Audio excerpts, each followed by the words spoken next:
Bismillahirrahmanirrahim. Assalamualaikum warahmatullahi wabarakatuh. Nama saya Reza Febrian dengan NIM 2183207077 dari Prodi Pendidikan Teknologi Informasi Universitas Nurul Huda. Kali ini saya akan mempresentasikan sebuah video untuk memenuhi tugas dengan materi RAM dan ROM. Oke, langsung saja kita ke pengertian RAM dan ROM.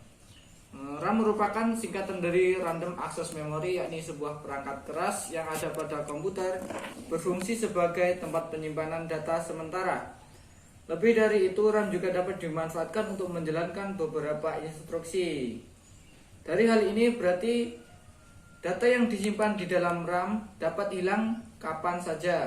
Kemudian sedangkan ROM merupakan singkatan dari Read Only Memory, yakni sebuah perangkat keras yang terdapat di dalam komputer yang berfungsi sebagai tempat penyimpanan permanen.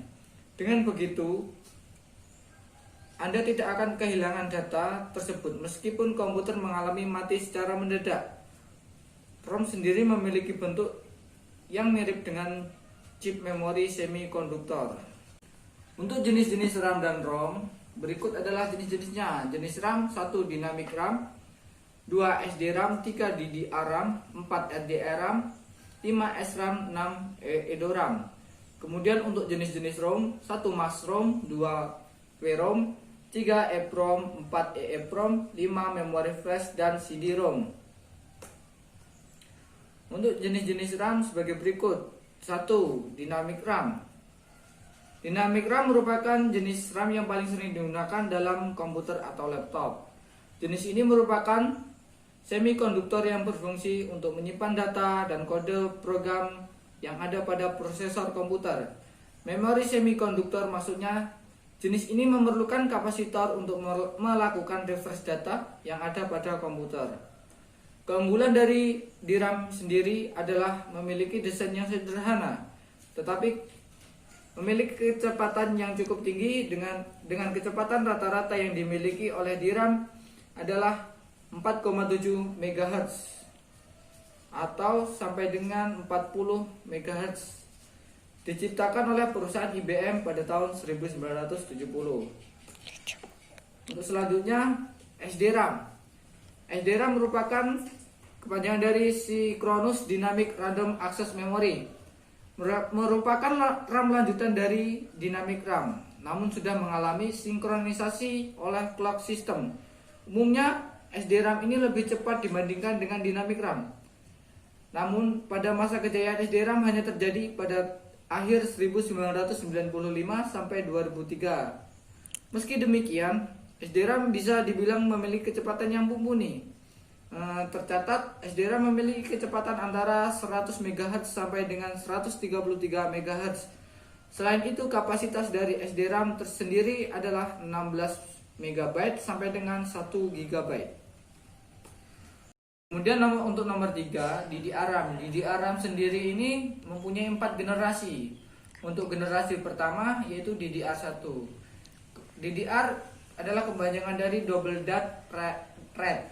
RAM generasi pertama ini merupakan memori yang menggunakan teknologi double clock cycle.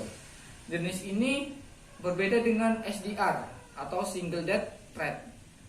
RAM hanya mampu melakukan single clock cycle, sehingga RAM DDR dapat merefresh data 2 kali lebih cepat dibandingkan dengan RAM yang bertipekan SDR.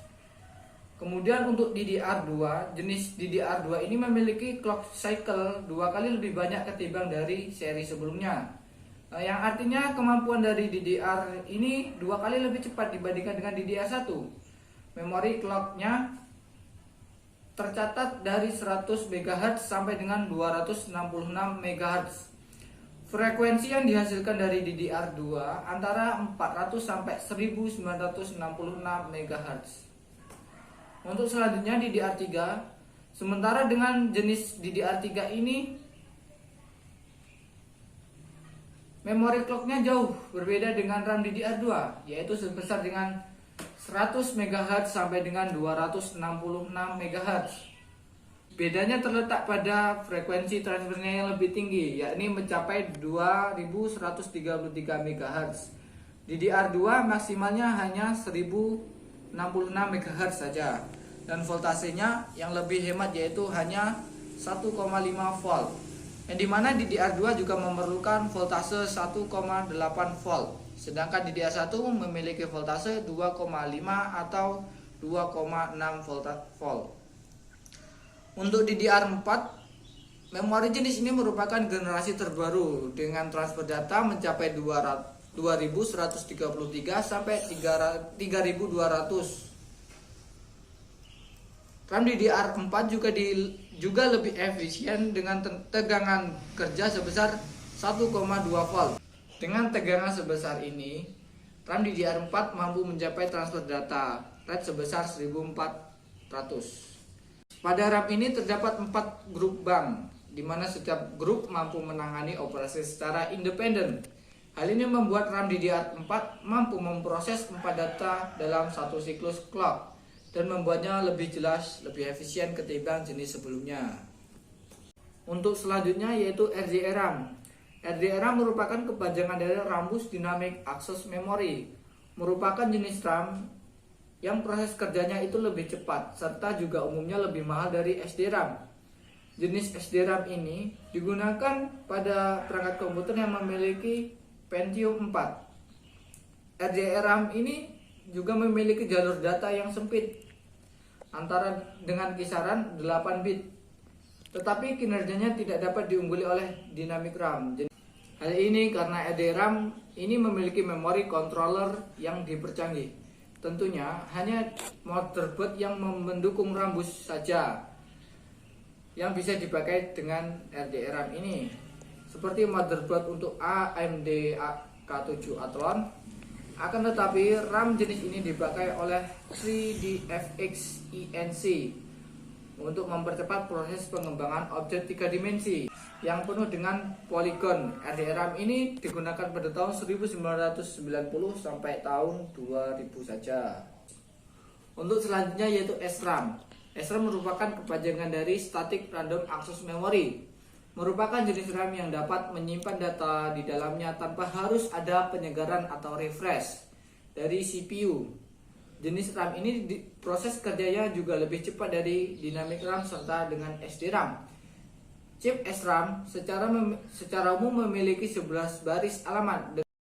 Cara kerja SRAM adalah sebuah sel RAM memiliki 3 step yang berbeda, yaitu standby, rangkaian idle, juga membaca, meminta data, dan menulis untuk memperbarui isi. Untuk yang keenam yaitu EDORAM. Pada tahun 1995 diciptakanlah memori jenis Extended Data Output Dynamic Random Access Memory EDORAM, yang merupakan perumpamaan dari FPM. Memori EDORAM dapat mempersingkat rate cycle-nya sehingga dapat meningkatkan kinerja sekitar 20%. Walaupun EDORAM merupakan penyempurnaan dari FPM, namun keduanya tidak dapat dipasangkan secara bersamaan karena adanya perbedaan kemampuan. Kemudian untuk jenis-jenis ROM, satu yaitu MaxROM. MaxROM merupakan sebuah tipe ROM atau read-only memory yang ditutupi lapisan oleh masked off. Selama masa produksi, Max sendiri mengacu pada bagian sebuah integrated circuit, sebuah sirkuit elektronik untuk mengolah data yang ditutup dengan plat atau buram bernama dengan photomask. Plat ini terdiri dari lubang atau transparansi untuk memungkinkan cahaya masuk pada bagian tertentu, sementara menahan cahaya pada bagian yang lain untuk membuat pola-pola tertentu. Max sendiri terdiri dari suatu proses yang disebut dengan fotolitografi dan terutama berfungsi semacam perlindungan kekayaan intelektual dan keperluan produksi produsen integrated circuit. Untuk yang kedua yaitu PROM, merupakan kepanjangan dari Programmable Read Only Memory, merupakan sebuah chip memori yang hanya dapat diisi dengan data satu kali saja. Maka program tersebut akan berbeda pada PROM seterusnya. Berbeda halnya dengan RAM, pada PROM data akan tetap ada walaupun komputer dimatikan. Untuk yang ketiga yaitu EPROM, merupakan kepanjangan dari Erasable Programmable Read Only Memory, adalah jenis khusus PROM yang dapat dihapus dengan bantuan sinar ultraviolet. Setelah dihapus, EEPROM juga dapat diprogram lagi. EEPROM sendiri diciptakan oleh Dov Frohman dari Intel pada tahun 1971 yang dianugerahi paten pada tahun 1968. Untuk mengambil data dari EEPROM, alamat diwakili oleh nilai-nilai dari alamat PIN dari EEPROM ini diterjemahkan dan digunakan untuk menghubungkan suatu kata. Biasanya 8 bit dari penggunaan ke output buffer amplifier. Masing-masing bit dari word adalah 1 atau 0 tergantung pada penyimpanan transistor yang diaktifkan atau dimatikan. Untuk yang keempat yaitu EEPROM, merupakan kepanjangan dari Electrical Erasable Programmable Read Only Memory.